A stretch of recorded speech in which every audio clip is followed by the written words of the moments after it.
it's Sally again, doing some more Magic Moment interviews. And today I'm interviewing Lisa Dowling. Hi, Lisa. Can you see me? Hi, Sally. Yep, Lisa's in Toronto. And now here's a little bit of a bio on Lisa. Lisa is an expert teacher and facilitator who helps practitioners and manual therapists find their special magic, their strength that makes them both an amazing and unique practitioner while saving their bodies and finding their special niche. Lisa's the founder of the Cupping Revolution, which is an in-depth training and support system for those who are interested in cupping therapy. So welcome, Lisa. Wow, this sounds pretty amazing. So tell me a little bit about this and tell me a little bit about your story and how you got into all of this. Thanks, Sally. It's exciting to be here. Let's see. Well, going back to the beginning of my exploration into cupping therapy, it really came along about 20 years ago when I was practicing or studying shiatsu therapy. It was one of the modalities that we learned in our training, and I've been practicing it since then, and I've been teaching it at an acupuncture college for about 10 years. Cupping, I always really enjoyed it and found it a very effective modality. But the interesting thing about it was it sort of came a little bit by surprise for me, actually. After the Olympics in 2016, I wrote a blog post about cupping therapy.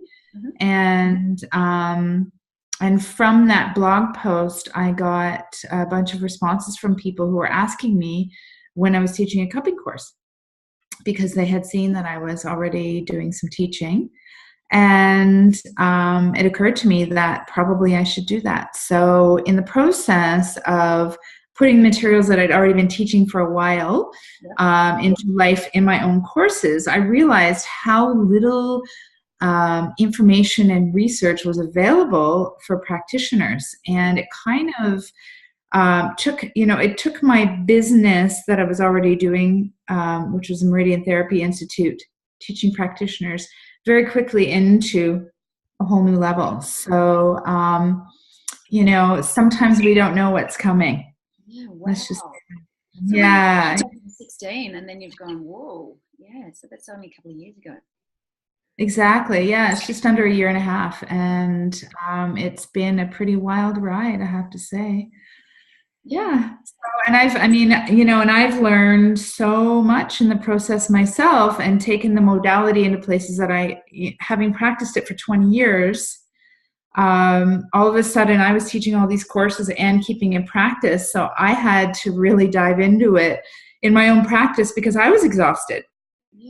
From all the teaching and all the practicing. So I started taking my clients into, positions to do stretches and putting cups on, and it really developed the material that I was working on already. So it's been a real kind of, like I say, it's a revolution. It's a very active and live thing that's happening right now, because it's, the research is happening. The work is in progress. Well, it's interesting that you got into cupping. Did you say 20 years ago?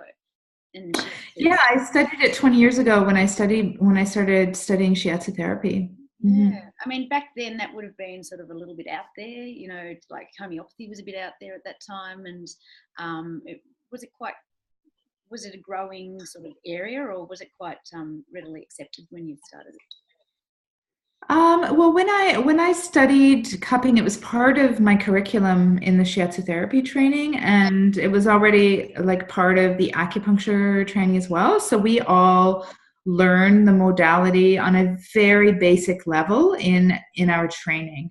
So that was part of the training. And then having received cupping for the first time, it's the same thing that an acupuncturist or shiatsu practitioner may give you cupping if you have a cold, or you have a kind of specific pain. Yeah. But the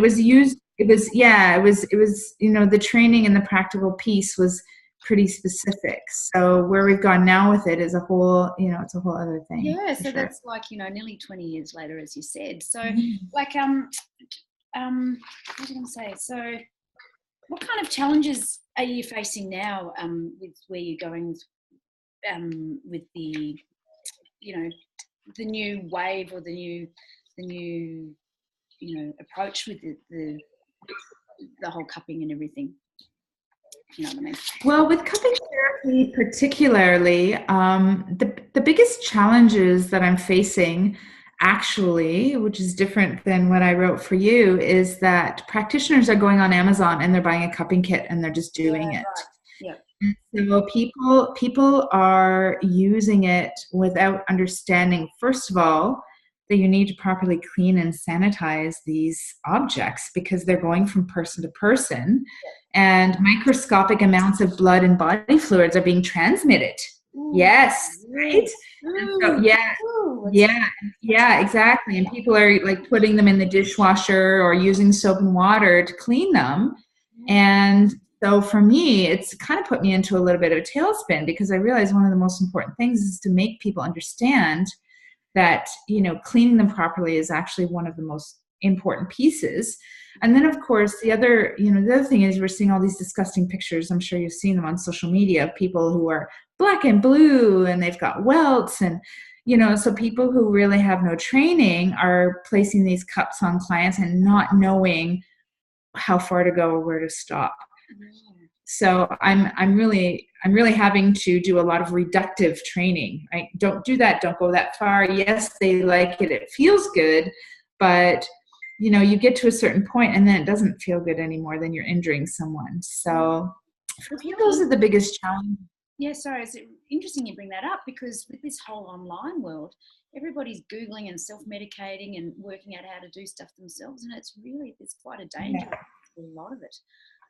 Yeah, and some people say that any publicity is good publicity, and in a way it's true. I mean, in a way it has drawn so much attention to this work, but on the other hand, we have to protect the public too, and that's where having people who are properly trained. When I'm doing courses in every single course, I say to the students, now it's your responsibility. If you see these things online, please, respond to it.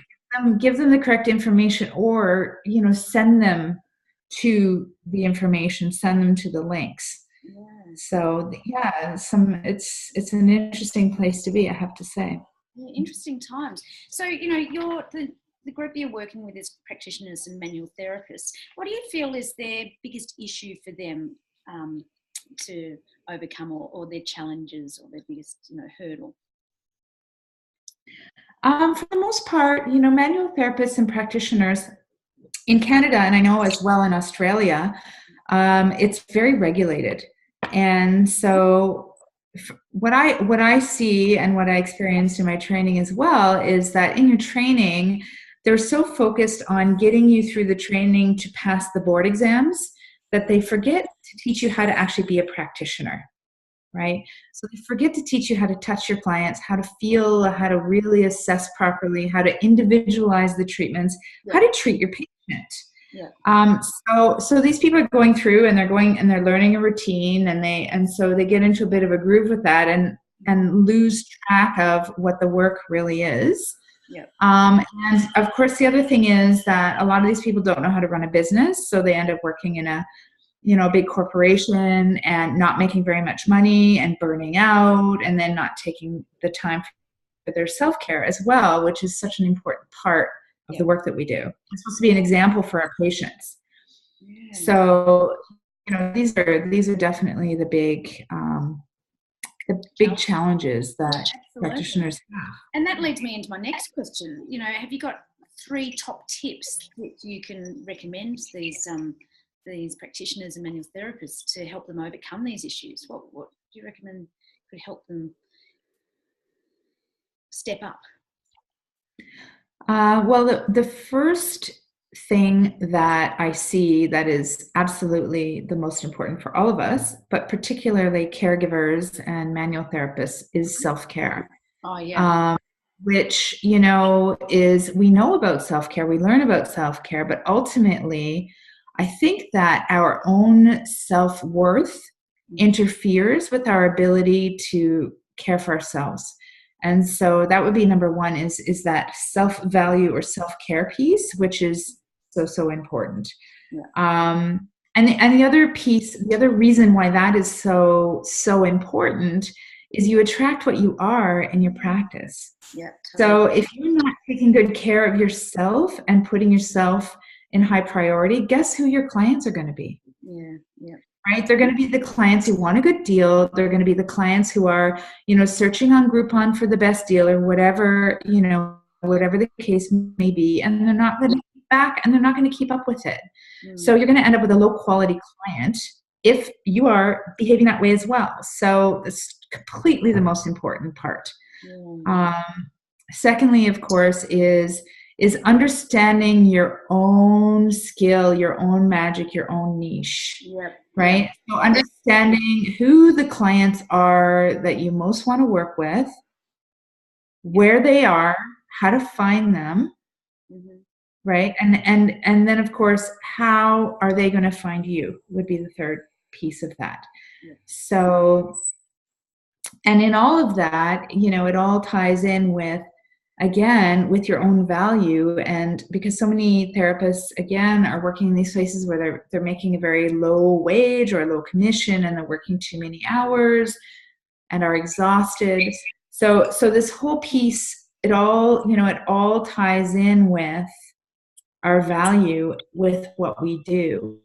And, like for example, in ancient China, the high level generals and emperors and people in power, they had their own healer. Right? And that person was on staff for them all of the time. And that person was treated really, really well. Right? So for me, the way I see it is we should all be striving to be that person. Not this other person that we see who is seen as a very disposable and dispensable, which I think sometimes, we get into this idea that we're here to serve, which we are here to serve, but that doesn't mean we have to be slaves. Yeah, totally. It's resonating so strongly with me. It's giving me goosebumps down my back, particularly when you're in the giving, nurturing sort of field, you're giving. And often, and I see this all the time, you're forgetting about yourself. And it's so important, that self-care, to be able to help others, you have to look after yourself first. It's really strong. Absolutely. It's such an impact on the quality. I have found this in my own practice over the years. And when I'm in a place of good self-care and serving myself and really focused and meditating, the quality of clients, and of course over the years this has gone up, the quality of my clients means that I'm not as tired. Because first of all, my self-worth means that I'm not giving 100% all the time. Right? And secondly, the people who are coming, their expectation is a little bit more realistic. Yeah. Well, I totally love what you're doing. I just totally love it. I think, it's so important, and, individualizing it for each client and then looking after the practitioner themselves is just, it's so important for quality of care and the quality of work that you're doing. Absolutely. Yeah, it's awesome. So at the end of the day, Lise, what would you say you're most passionate about? Well, I think from a very early age, I've always known somewhere deep inside of myself that I was a healer, I was a giver, I was a nurturer. So, when I first started out in my practice, a few years ago, I would have said to you that, that healing clients was my biggest passion. But I think in recent years, I've realized that it's much broader than that, and that we have to really share this universal love and caring and nurturing. And it's about healing, humanity and healing the planet in a much larger scale. So, yeah, I think that overall, that's where we all should be and where we all need to be. But definitely it's my dream and focus and goal, of course, to be happy myself and to have those feelings as well. Yeah, it's just beautiful. Beautiful. I just love the work you're doing, and I love you as a person. I think you're just awesome. You're totally rocking. So, Lisa, if anyone wants to get in touch with you or find out more about what you're doing, where can we send them to? Well, they can email me at info@thecuppingrevolution.com. I also have a website, www.thecovingrevolution.com. It'll pretty much take you to the same place. But if you want to see, what courses and whatnot are coming up, and my personal practice is lifeacupuncturebodywork.com. Oh, fantastic. Well, it's just been awesome chatting to you and finding out more about what you're doing and spreading the word and spreading the love. It's just brilliant. So I wanted to thank you so much for spending the time to chat with me. And and now you can go back to bed and put your feet up or have a nice quiet one, whatever. Great. Thank you, Sally. All right, Lisa. Well, we'll chat to you again soon, darling. Thanks again. Okay, take care.